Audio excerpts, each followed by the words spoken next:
Style watch with everything you need to look amazing this season.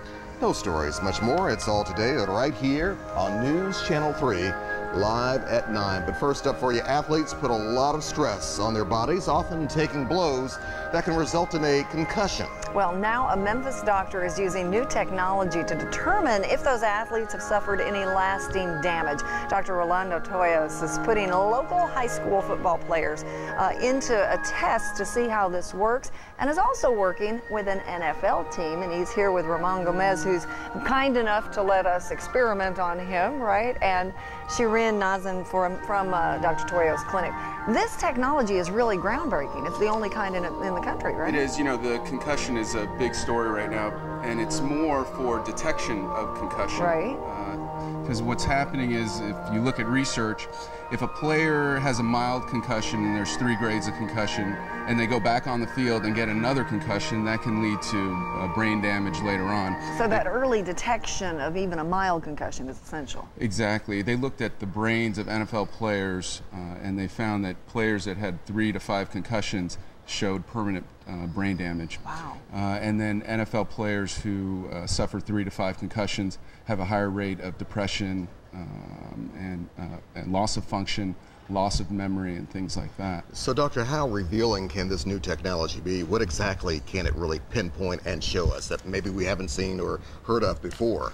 Well, it all started with actually my friends and I watching TV. Mm-hmm. So there was, and this is about 4 years ago, player suffered a concussion. They called the team doctor on there, and you've seen this all the time. They take the pen light, right, and they look at the pupils. And what are they looking for? Well, they're looking for reaction of the pupil. Okay. And my friend said, "Will that work?" You know, one of my friends says, "Will that work?" And I go, "Well, not really, because your pupils react differently when you're exercising." The other thing is that doctor doesn't know what that pupil was reacting before the injury. So you don't have a baseline. So you don't have a baseline. So what I started to think is, well, maybe we should do something. You know, we have all this great technology. Can't we use some of this great technology to actually measure players' pupils before the season starts? So then when they get that baseline. So you have that baseline. So then when they get hit, you can put them through the technology again and go, oh yeah, this pupil is not reacting the same. Because I think you're putting a lot of undue stress on the doctor to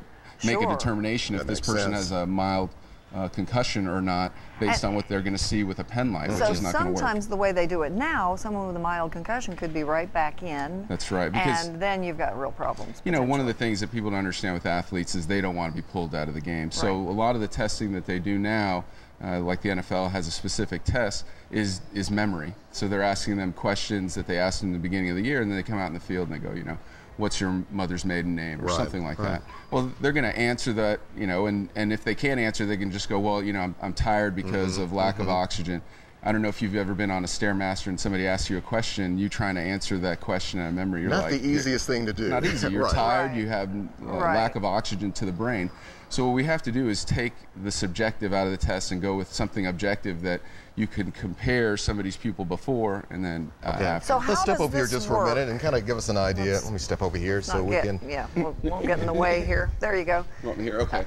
So essentially we're using infrared cameras to measure the pupil. So what we're doing now is we've teamed up with Christian Brothers High School to bring a whole bunch of high school players in before the season starts and measure their pupil. So these infrared cameras can measure the speed of pupillary reflex down to milliseconds, and then it stores that.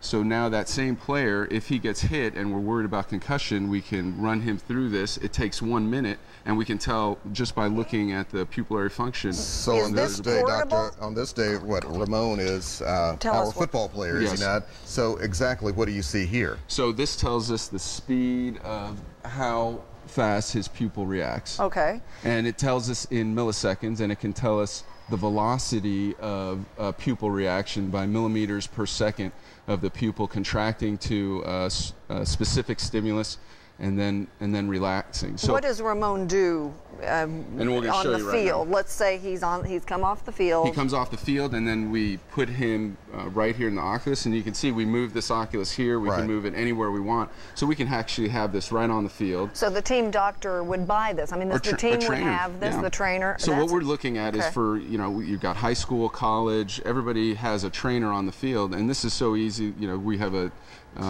somebody here from Oculus who's acting as a technician, but you can just have a technician run him through the test, and then you can compare his old test to his new test. Well, let me ask you this: how long would that test last? Is it typically a pretty quick procedure? Does it take several minutes, or it's 1 minute, and then 1 minute? 1 minute, and then you're done. And is it simple enough to run it? I mean, Sharon is obviously familiar with this. Is it simple enough that maybe an assistant coach or an assistant trainer? Yes. Cool. And anybody who can deal with technology. You guys were talking about iPads. Right. If you can work an iPad, you can work. So how readily, Doctor, available is this technology now? I mean, I'm sure other people, other coaches and all are going to be sitting at home, maybe watching this morning saying, man, how quickly can we get that? How soon can we get it? And what that was one of the things in working with this company's in Germany is trying to make something affordable. So right now this is like a $15,000 piece of equipment, but it'll last for many years, and essentially to save players from problems later on down the road.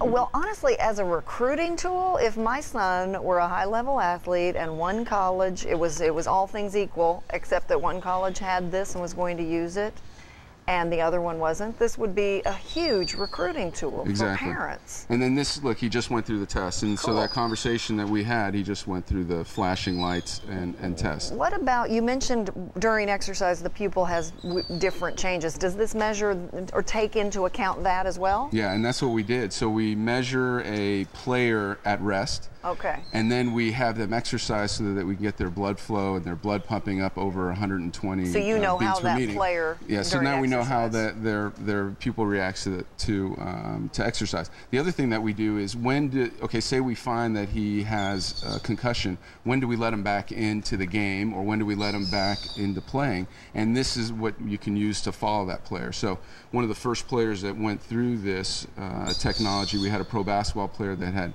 an injury, and they weren't sure when they were going to let him back. We ran him through this technology, and it showed, yeah, he's ready to go back to playing, and now he's playing again. Cool. All right, Doctor. Great technology. All right, if you're a high school coach or someone at the University of Memphis or any other college within our distance, come on now.